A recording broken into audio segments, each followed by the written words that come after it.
Hello বন্ধুরা, আজকে আমার ভাইয়ের স্টাইলে পাঠার মাংস রান্না করছে।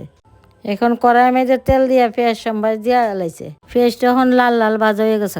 এখন দিতে আদা, লতুন, কাঁচা লঙ্কা বাটা আর পেঁয়াজ কুচি আর লতুন কুচি আর হলুদের গুঁড়া, লঙ্কার গুঁড়া আর দিলা আর ধনিয়া গুঁড়া।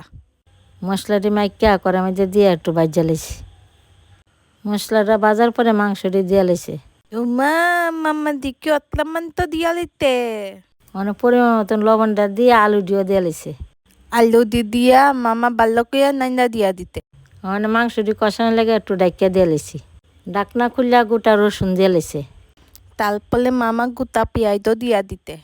পেঁয়াজটি দেওয়ার পরে ভালো করে লাইরা লাইছে। মাংসটা কষে গেছে, পরিমাণ মতন জল দিয়ে লাইছে। আমার ভাইয়ের লোকে যুক্ত হয়ে আমিও লাইরা টাইরা লাইছি। মানে গরম মশলা দিয়ে লাইছে। এখন আমার মামার রেসিপি কমপ্লিট। তোমরা ভালো লেগা থাকলে তোমরা আরো অনেক ভালোবাসা দিও এই রেসিপিতে।